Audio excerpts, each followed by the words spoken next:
That is correct. But there is a link to, on the Lower Makefield Township website to the meetings via Zoom recordings. Oh, they can go then see the recording. Correct. I see. So, good evening, everyone. It's 6 o'clock on May 28th. My name is Dennis Steadman. I'm the Vice President of Farmland Preservation Incorporated of Lower Makefield. This is our May meeting that I would like to call to order. I am filling in for our illustrious President, Michael Blank. And with us, we have 4 of 5 board members. So if you could introduce yourself, Dan, to my left. Sean Carney. Dan? Dan Bankoske. All right. Thank you. Let's call this meeting to order. And the first order of business on the agenda is the approval of the minutes from March 18th. I'll turn it over to our secretary, George. The minutes from the March 18th meeting have been circulated, updated, and finalized, and I'd like to have a motion to approve those meeting minutes. So moved. Do I have a second? Second. All in favor, say aye. Aye. Aye. Okay, the meeting minutes from March 18th are approved. Excellent. Excellent. Thank you, George. Is George's mic turned on?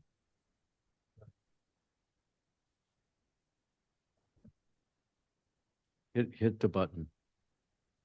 There we go. Is that better? Oh yeah. Okay. Perfect. Yeah, the Zoom only picks up when the microphone is on.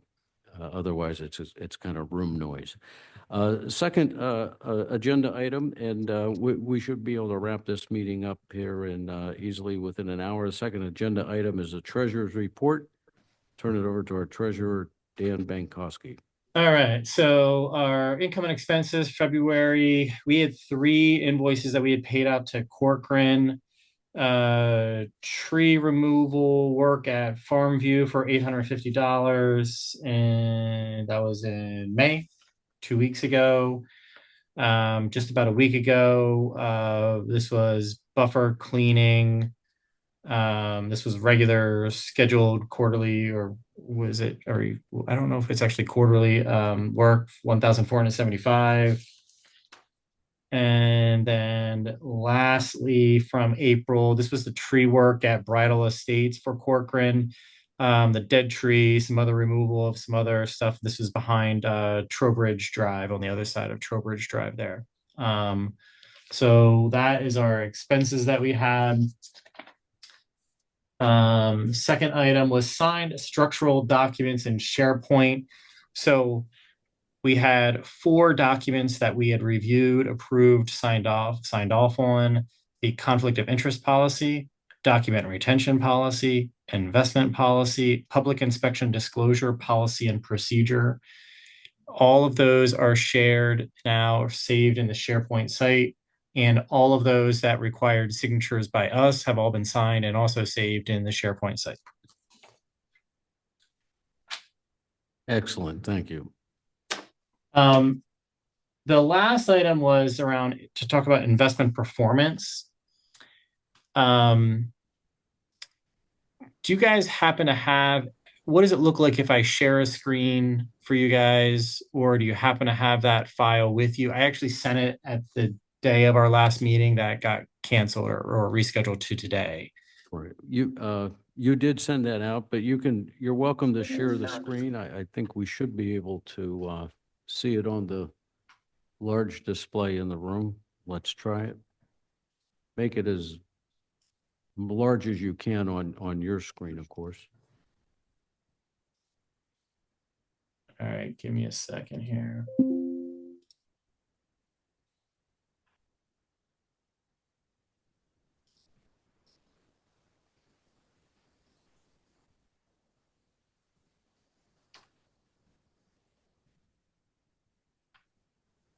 I just joined the meeting again, that you may need to let me in. You have to join. Okay.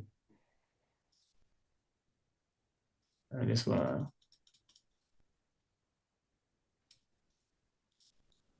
to give me a second because I got a million files open that I don't want to share on the screen.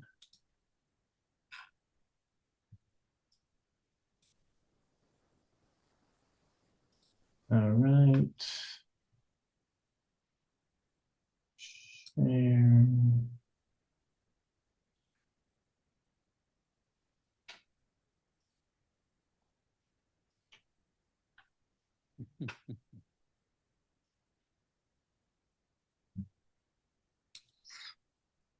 How does that look for you guys? Pretty good. Yep. All right. So you guys have this in your email then as well. Mike does as well. But I think we can go through this relatively quick. There isn't anything too crazy, but we can kind of walk through what it looks like and how it's set up. And then if you guys look at it later and have any questions, we can go from there. So this was printed May 6, 2025. And we can run this on demand. So if you ever want to see this, we can always run it whenever you want us to run this, or whenever anyone is interested in seeing it, we can run this report.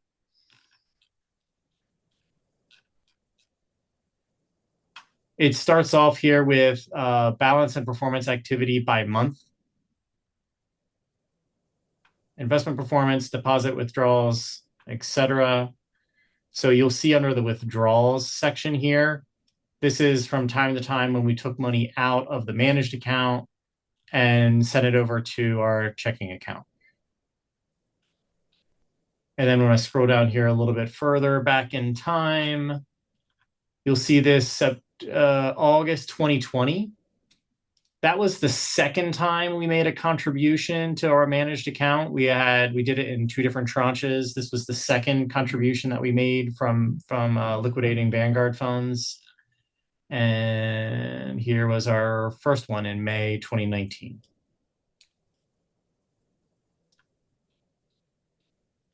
This is just looking at the lighter colored blue balances if not invested for this entire time period, right? So just it shoots up whenever we make contributions on these little tiny drops when we took money out. And then of course the navy is what it looks like, what the actual balances were with the invested dollars.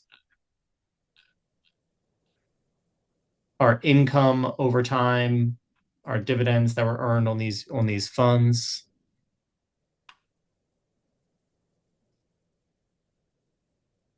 Nothing too exciting.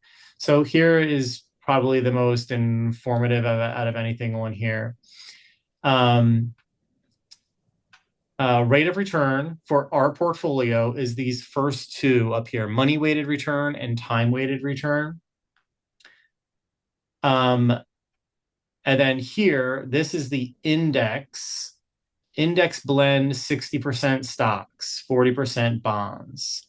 That is our weighting that we have been tied to, not the entire time, but I think a majority of the time.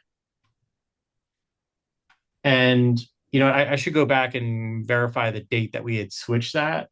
But you'll see if you just jump to the 5-year section here, you'll see the index, 8.11%, and you'll see our money weighted return here and our time weighted return performance.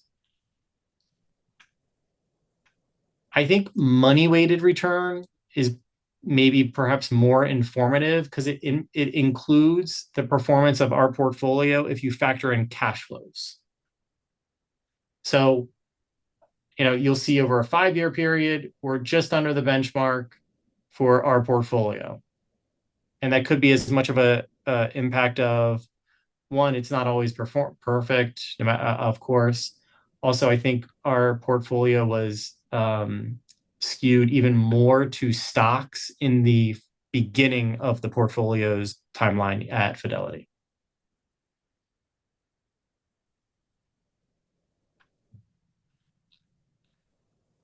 This defines money weighted rate of return versus time weighted rate of return. Basically, money weighted includes factoring in cash flows. So timing of our cash flows and the impact of the timing of our cash flows on our performance. our current asset allocation. So you'll see over here, growth with income, 60% stocks. So we are when we have from time to time gone through with Fidelity and you know, with what our risk tolerance is and, you know, cash needs, et cetera, they have recommended 60% stocks. And you'll recall a couple of years ago, we went through this as a board and agreed that we thought it was appropriate to be weighted 60% stocks. And prior to that, it was higher. And I can't remember, I don't know if you guys remember, but I can't remember what we were at before that. There was a time we were more 70-30, I think. Yeah, and then go back even further to pre-Fidelity, it was even higher in stocks. Exactly. And then here's the exact positions. We are in a Fidelity portfolio that has lower fees. So it's basically all Fidelity funds. They're not allocated to other funds that are non-Fidelity funds, our portfolio, but it's all Fidelity mutual funds.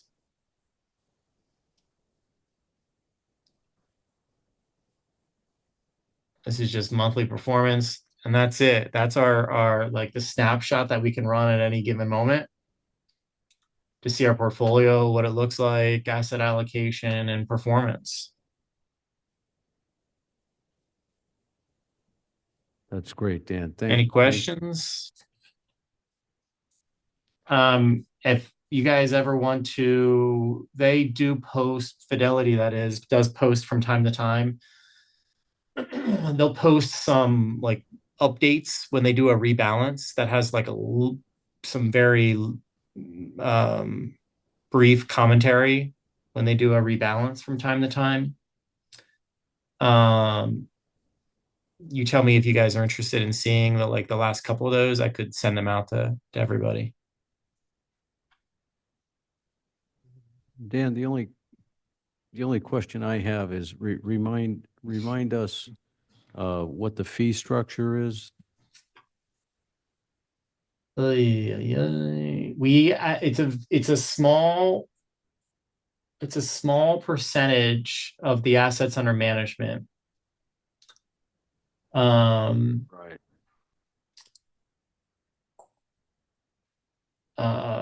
You know what, and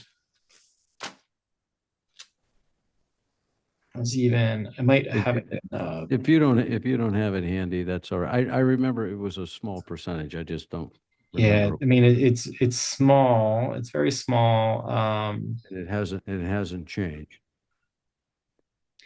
It has not. We actually, I think Mike had even inquired recently. That's why I was just looking at text messages because I thought I might even see it quicker there. Because Mike had even inquired with Fidelity not all that long ago about the fee. And I think we were checking to see if we could do anything with it, but I just can't. I don't have it handy what it Okay. is. That's all right. That's all right.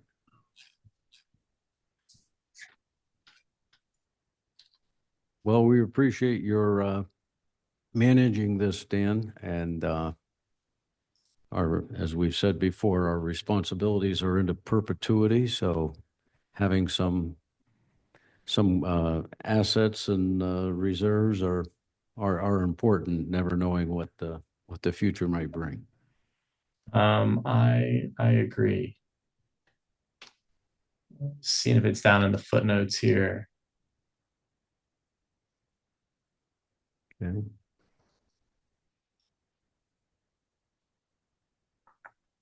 Anything else, Dan? Nope, nothing else. Okay. Thank you. Thank you. You got it.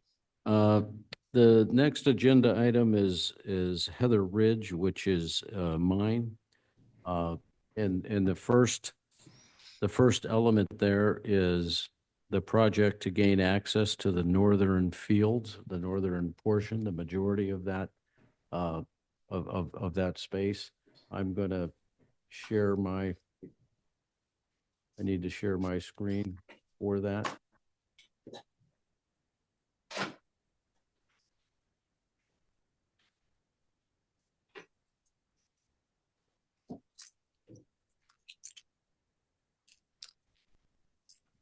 So this proposal this situation comes about because Tom McGowan did not renew his lease in 2025. He always accessed this field from his farm.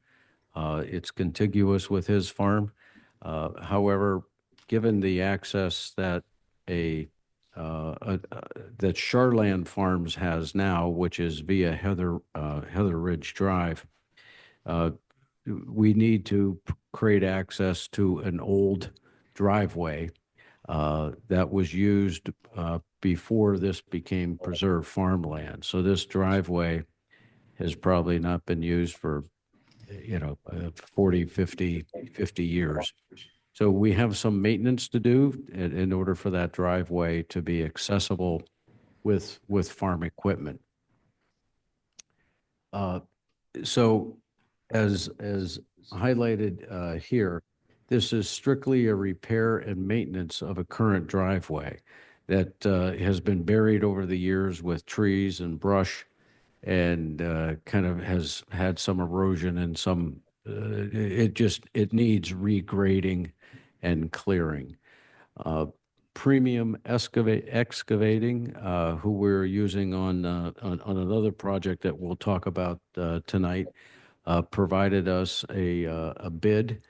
They went out onto the site. We got their recommendations in terms of the approach that would be practical and appropriate and safe for all concerned.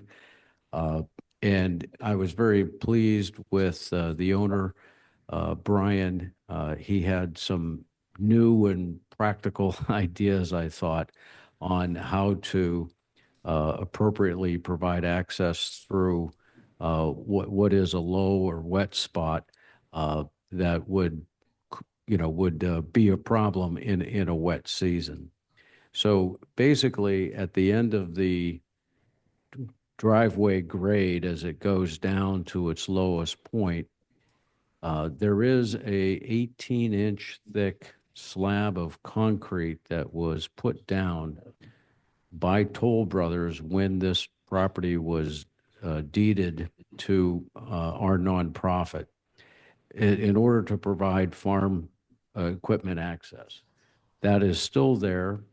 It is shifted slightly. It's broken, but what Premium Excavating came up with was by by reinforcing kind of the high side of that with very large boulders, as are there now on the low side. There's very large rocks. What do they call them? Rip rocks? Very large rip rocks. He said, if we reinforce that concrete on the upper side, the left side coming down into the field for a good 6 or 8 feet, the equipment can go one wheel over the rock and one wheel over the concrete slab. And he was extremely confident that it would be more than adequate weight bearing and more than adequate width for the Charland equipment. And that way, there's no, we're not trying to deal with any new structures or culverts or anything else. We're simply reinforcing and kind of restoring the concrete slab that is there now. Then as equipment crosses that slab, he could regrade and have that and elevate that just enough to keep it dry with some more rock and get to the field. And I thought it was a very practical solution. It made sense to me. And like I say, he was very confident in it as the best solution. So their proposal, just bring that up.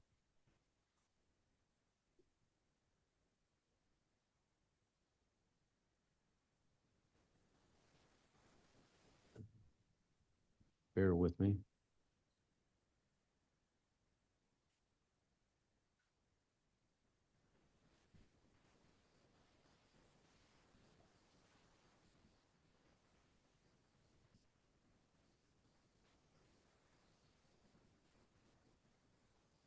So let me see. It's detailed by individual activity in with a lot of specificity, uh, bringing equipment in, taking it out, et cetera. There'll be 4 pieces of equipment involved between bulldozer, some tree grinding equipment, tractor trailers with very heavy riprap. The total, oops, the total estimate was, hang on, 13,000? I thought it was 19. 931. Yeah. Where do you see that? You see that? It was in your email. Right. Oh, 17,931. Thank you. But what that included was bringing in crushed concrete, 6-inch thick bed on the entire driveway before the concrete slab and after the concrete slab. And in follow-up with him, he said he knows that's probably overkill. We really don't need that. It's an old dirt driveway with gravel. It should be fine. He said he's very comfortable not including that, not doing it at this time. If we see it is a problem, maybe that's a solution we'd have to introduce at that point. So as a result of all that, the total cost is $11,500, which is much, I think is as attractive a cost as one could expect for the amount of work and the effort that's necessary. We always knew this field being isolated would be a problem. And this, I think, is a practical solution. It's a great example. It's a great example of why we need reserves, obviously, because this field is not going, it's going to take how many years? 7 or 8 years to earn that money back in terms of rent. So I bring this to the board as a recommendation. The work would be done in the driest part of the season, July and August, just weather dependent, just trying to get it as dry as possible. And that would allow us to rent the field in 2026. Any questions? No questions? Do I have a motion to approve this proposal from Premium Excavating as modified as in my email?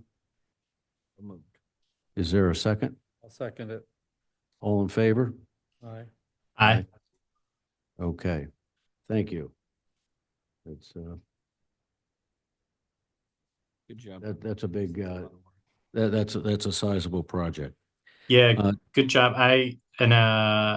Thanks for meeting me to like walk through it as well, because I was struggling in reading the descriptions without being out there. But after walking through it, it makes perfect sense. I think this is an excellent solution to everything here. Okay, thank you, Dan. There's 2 other issues on Heather Ridge. The first is at 2037 Trowbridge Drive. We had some dead as well as broken, some uprooting. It's a boundary tree that was, one tree was tipped over and uprooted. That was a farmland tree leaning over the resident's yard that, you could touch with your hand. It was only 6 feet off the ground. It clearly had to be removed. I didn't think there was any discretion on that. And then while Cochran was out there, when I went out there with him, there was a lot of other dead trees, mostly on the residents' property that they were very interested in having cleaned up. So he did a lot of boundary, just cleanup buffer work. We shared, he broke out that estimate. We shared those costs. If you haven't, you apparently don't have that bill yet, Dan. You didn't reference it tonight. Treasurer's report. that was the first. Was that the first one? That was the original work there, yes. Oh, okay, okay. So that's done. Wonderful neighbors, very cooperative, very helpful, all good. Also on Wexford Court, there is a dead tree that is on our property, just a few feet away from the resident's property. Very nice resident there, good neighbor. The neighbor's interested in as to whether that tree should be removed or not. It's a straight tree. It's not that huge. I can't really recommend that we spend money taking down a dead tree on our land that isn't representing any kind of risk. There is other trees in the area that are really over the residence property that are kind of they're boundary trees, but the majority of it is leaning on towards a resident. And that's a judgment call as to whether we would split that cost. The total cost is about $1,500 from Cochrane was the estimate, and the resident is interested in cleaning all that up and is kind of willing to do it themselves, but at the same time asked if Farmland could maybe share that expense. There's an argument for that. I'm literally on the fence. You've seen this, right? Yeah, I've seen it. I just put it on the 2025-2026 winter list. It's not something that we would highlight as red or maybe even yellow that needs to be done. There's no cost coming our way if we don't do this immediately.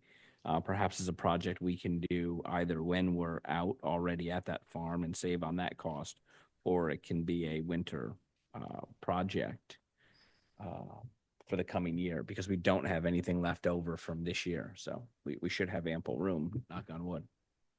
Okay. That makes sense. You're right. It's neither red or yellow even. It's kind of a judge, it's a nice to have. Yeah.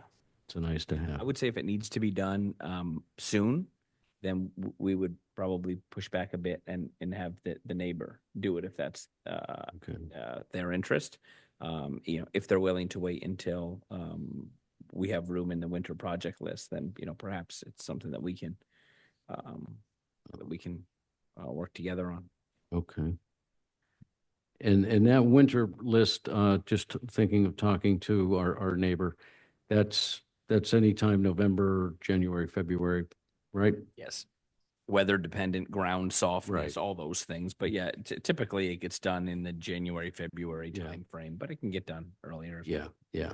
Okay, okay.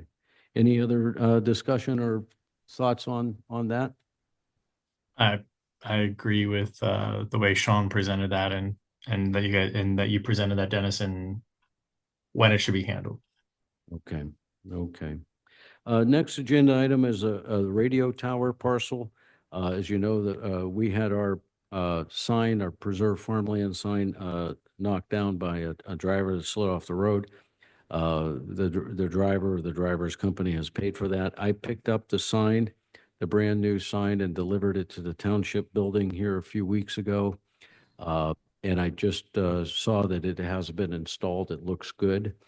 What I did learn from dropping that sign off at the township building and kind of walking through their buildings with Derek Fuller, they have farmland preservation signs in inventory. They're maybe a little different format, little different shape, but they had a few of them sitting around and that he uncovered. So we should just keep that in mind. The hinge, the sign that we just got, and he was sensitive, Derek was sensitive to this. It doesn't mount the same way of all our other signs, because along the top ridge, the arch that the shape of the sign is much a higher arch. So all of the hinges and things that we use on the left and right top are too short to connect to the horizontal bar without the middle of the sign hitting it. And so we used a couple extra links that, and I'll have to explain this to Mike because he needed extra links for someplace else. But just Derek's on top of it, and we should just be aware there's a couple different formats, and so there's a couple different ways of hanging them. And Derek also suggested, when looking at, they have a new signs that they've been using for, I forget right now, but he said they are a fraction of what we're paying for, like what we just paid for this new sign. It was close to $1,000. He thought we could get them for half. So the message was, don't just automatically go to Bob Shaw Signs and say, give us another one of those. Talk to Derek first. Could be a different product, so we'll also want to see how long they last. It is, and he's had it for a while now, and he likes it a lot. Okay. Kind of recommends it. Okay. All right. Next item is LEEDOM. Or Bridle Estates. Oh, I'm sorry. Bridle Estates. My bad. So the letter to the neighbors for Bridle Estates went out at the end of April, I believe. I had sent it to Katie, and she said, and when I talked to Mike, they had all the addresses here in the township office, so I haven't heard that it has not gone out, so I assume that it went. And we haven't had any feedback as a result of those letters. No one responded. Okay. Okay. They have so much going on over there that this would be low on their list, Yes. given the right farm development. Yeah. But yes, so the letter was drafted, sent out Great. at the end of April. Great. Thank you. Now it's LEEDOM.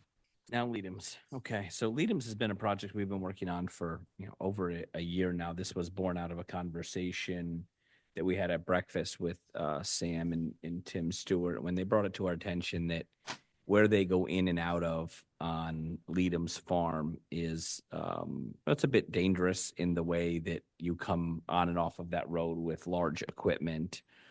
They had asked if anything could be widened for them, maybe given a little bit more room to turn the tractor trailer around, so on. So this is something we've been looking into again for over a year. We did hire Dumac Engineering, which gave us their blueprints and their plan. Prior to tonight, the conversations we've had here about this project have been kind of more informal around what we thought we kind of needed as far as extending the driveway and doing different things. So we got a few different estimates on from pavers and Corcoran and Premium, as you mentioned, and some others to do the work. But now that we actually have all of the permits and we have back the exact blueprints to which the specifications need to match, we've had to go back and get a second round of bidding. PennDOT requires 14 inches of asphalt, which is nothing like anyone had bid on prior. There's an additional, 10-foot wide around the pavement that's sprayed. There's a lot that goes into it. So obviously everybody had to rebid it. I don't think it's fair to go over numbers here because we're still waiting on two more estimates. And I don't want to give away kind of where, people stand with their estimates. But let's just put it this way. The second round of estimates is obviously coming in higher than the original and not a few dollars higher. It's a significantly different project than we were originally looking at. There's a meeting tomorrow with Harris Paving, Chris from Harris Paving, Dumac Engineering, and yourself at LEEDOM's to go over with Harris exactly any questions they have, any concerns, so that we know for a fact that we're all on the same page as far as doing the project. I think after that meeting, we'll have a much better idea where we are. That being said, I title this under a nice to have, where what we just voted on at Heather Ridge is a must have. In your document, you lay out very clearly that we're going to be foregoing $2,700 annually in rent payments until this is done and done properly. We're going from $675 in annual payments to 3,375 once this is done. So to me, that's a must-have. We have to get that project done in order to get that that field farmed properly and get that done. This is something that I know the stewards would like to have done. It's a convenience. I think when they've heard the costs associated with this, at least Tim, when I've spoken to him, he was a bit surprised at the total amount. So, they're not pressing on us as this needs to be done by next year. So as I sit here now, my thought is, given that it's taken this long to get around to a second round of estimates, we are not going to have this done, obviously, for harvesting of this year. There's just really no way. We just approved the Heather Ridge project, so we'll move forward with that. I think once we have all of our I's dotted, our T's crossed, I'll bring this back to the board with a new number for what we'd be looking at, and we can then go back over it and see if it's something that we that we want to do this year, or perhaps we want to wait another year and do it in a year's time. But So my question then would be, if we go down that route, the permits that we've already received and approved, do they have to go back for renewal, or are they good as they are? And if they are still good, how long do we have until those permits run out? Those are great questions. Mike, if he were here, he would know this because he kind of kicked this project off. I'm kind of taking it over at the beginning of April given that LEEDOM's is a farm that I look after. They're obviously not good in perpetuity, but they don't expire in 1 year either. Okay. So I don't believe anything we have here from Dumac or from Lower Makefield, from Lower Makefield, or any of our permits would go that quickly, but I'd rather come back with a definitive answer. But if we're going to be with Dumac tomorrow, perhaps we can ask how long this is good for, and because he filed our permits, if he can give us an idea of when we would need to get this started in order to not go back through a process. And as long as nothing's changing, I'm sure an update of a permit is completely different than what we just went through with an origination of one. So again, this isn't my field of expertise. I'm just assuming here, but I'm happy to come back to the board with answers. And I can ask Dumac that tomorrow. And just on tomorrow's meeting, this is for Dumac to answer questions, Dumac, the engineer, to answer questions that Harris Paving, the executor, will contractor have. Correct. I have no information to give to them. I'm there as a liaison and conduit. Correct. In order for them Okay. to give us an accurate second bid, I think they have some questions, and they want to make sure that what they're bidding is actually how they're reading this, which is somewhat complicated, Right. even if you do this. So I think that's the point to tomorrow's meeting. Make sure we're on the same page, and what they're bidding on, they can deliver. Okay. Yeah, there's no sense in trying to debate this in any detail until all the cost estimates are in, and I get it. All right. Appreciate your taking that over. That's the last formal agenda item. Is there any other business that any member has to bring up? I have one other business. The first round of buffer cutting was recently completed. Dan mentioned that in the treasurer's report. That is all done. I've checked in with the stewards. Everything has been done to their satisfactory. No complaints. They didn't notice any trees down or anything that they wanted taken care of.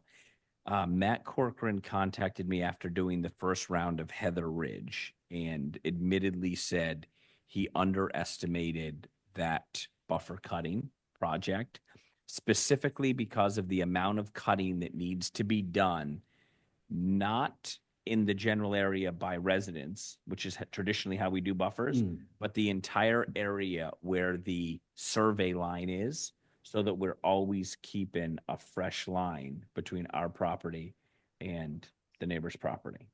So that surveyed line every time needs to be cut and identified. The survey line between between Doug Tom McGowan's? McGowan in our property. So, and what, he's just doing like one mower? Now, a Swath couple or- swaths through and up around the entire property. So he said when he originally bid it, he had bid Heather Ridge and Bridle Estates together, put together an estimate, broke it in half, so on. Now, he didn't get Bridle Estates because they're going to do their own. So he came back on Heather Ridge and said, we spent more hours there than we ever anticipated. It's a bigger project. He said, I'd like to ask to up the charge on that farm by $100 per cutting, which, as you know, we split the cost with the farmer. So it would ultimately be an extra $50 on our side and an extra $50 on the Stewart side. I didn't just okay it by any means. He cut it the first time at his original estimate, which was, he saw as fair as well as we did. He said all in all, the project ended up being significantly greater than he had estimated. So that was his proposal to come back for. I told him that I didn't have the right to push that through by any means, but that I'd bring it up at the next board meeting and see if anyone had any issues with that. I'm sure if we do, And we have clear survey stakes there? we had it surveyed. He knew where the line was, and he's been shown where the lines are. So yes, so he's cutting it so that it's always identified. And that was part of the request, I believe, from the beginning. Okay. So I don't know if anybody has any objections. Don't. I can understand that being, they bit off a little more than he anticipated. $100 seems very reasonable. I just wonder if Tom is doing anything on his side. So we're doing two swaths on our side where the Stewarts are. We're not touching Tom's. That's right? correct. Okay. No, but it was evident from the beginning that we needed to keep the survey line clear so that the Right. boundary line was always identifiable. So, Right. and that's what they're doing. Okay. So cutting the entire boundary and then behind all of the residents' homes in a traditional buffer cutting. Right. Right. I mean, I think it seems personally don't have quite an issue. reasonable.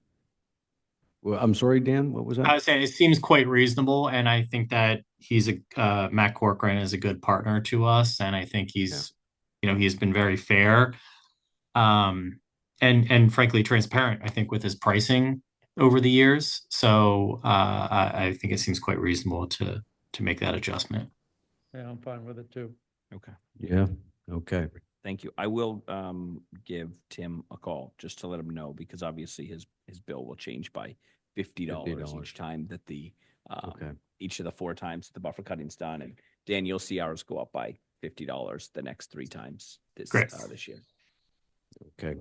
Thank you. Yep. Just note that we're not charging Tim rent on that.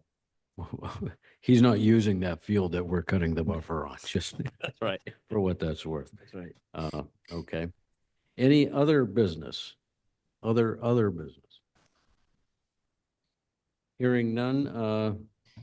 George, a review of action items, any particular things standing out? I only have one, and that was really Dan to follow up on the fee to the Fidelity account and. Yeah. Shoot, I had it open here. I must have just closed the window. I had it open when you were chatting earlier. I'll send it to you guys in an email. Okay, That's fine. thank you. Thanks, Dan. That's it. Okay, and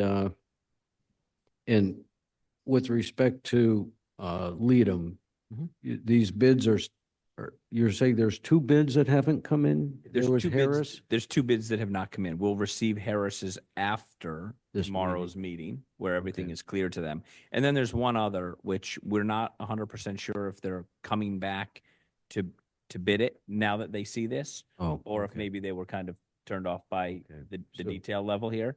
We'll give them a ring, but either way, we don't have all the bids. Okay. So once we Okay. have Harris's, I think that's when we'll really know. So where of we're at. all these items, I mean, LEEDOM is the one that's still in the churn, still in the work. Okay, Yeah, we'll continue. very good. They- Very good. The fee is 66 basis points, 0.66%. And it varies by literally like 1 or 2 basis points. Great. Thank you. Well, there is no one here from the public, so I take that as no public comment. Do I have a motion to adjourn? I'll make that motion to adjourn. A second? Second it. A second? All in favor to adjourn? Aye. Aye. Thank you all. Meeting adjourned. Thank you. See you guys.